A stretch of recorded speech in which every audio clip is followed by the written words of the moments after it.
வணக்கம். ஜெய்ஹிந்த். இந்த தர்மசாலா பற்றி போலியான தகவல், பொய்யான தகவல், அருவருக்கத்தக்க, மிகவும் கேவலமான, என்றும் நீங்காத கரையை ஒரு குற்றச்சாட்டை நேற்று யூடியூபர்ஸ்கள் பதிவுகளில் பார்த்தோம். இதற்கு முன் இப்பாடு ஒரு தர்மம், எந்த தர்மத்தை நம்ம நிலைநாட்ட நினைக்கிறோமோ அவர்கள் மீதே தொடர்ந்து குற்றச்சாட்டு, பொய்யான போலி குற்றச்சாட்டு, ஆதாரமற்ற குற்றச்சாட்டுகளை தொடர்ந்து தமிழ்நாட்டில் அதை பரப்புவது தமிழ்நாடு முதலிடமாக இருக்கிறது.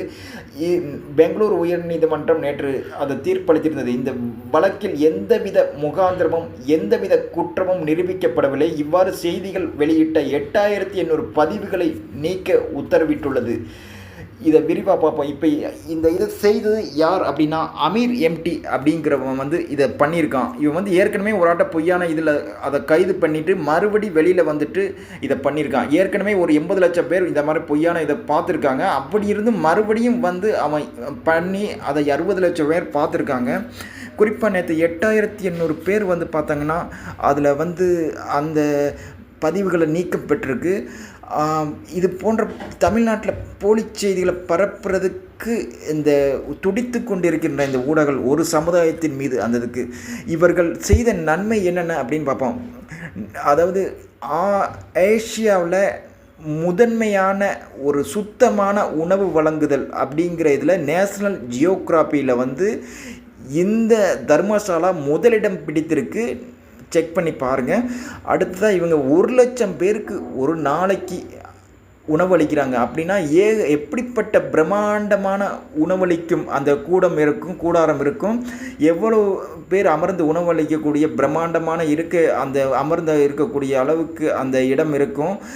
எவ்வளவு சேவை மனப்பான்மையோடு இவங்க பண்ணிக்கிட்டு இருப்பாங்க அப்படிங்கிறத நீங்களே புரிஞ்சுக்கிறங்க. இரண்டாவதாக பார்த்தீங்கன்னா இவங்க மருத்துவ ஆய்வுகளுக்கு, குறிப்பாக எவ்வளோரும் சம்பாதிக்க தான் பார்ப்பாங்க, மருத்துவ ஆய்வுகளுக்கு ஒதுக்கி ஹைடெக்கான மருத்துவம், அதில் பார்த்திங்கன்னா ஏழைகளுக்கு முற்றிலும் இலவசம், பணம் உள்ளவருக்கு சிறிது பணம் வாங்குகிறார்கள், சிறிது. அதுவும் கண் பல் மருத்துவம், பொறியியல் படிப்பு, அப்புறம் பார்த்திங்கன்னா இந்த மருத்துவ சேவைகள் அனைத்தும் இலவசமாக, டயாலிசிஸ் சிகிச்சைகள் அனைத்தும், சர்க்கரை நோய் போன்ற அனைத்தும் இலவசமாக வழங்குகின்றனர். அதாவது மக்களின் குறைகளை கேட்டு அதை நிவர்த்தி செய்கின்றனர். குறிப்பாக வாழ்வதற்காக வழிகளை கூறுகின்றனர். இதைவிட ஒரு அரசாங்கம் செய்ய வேண்டிய வேலையை செய்து கொண்டிருக்கிறார்கள்.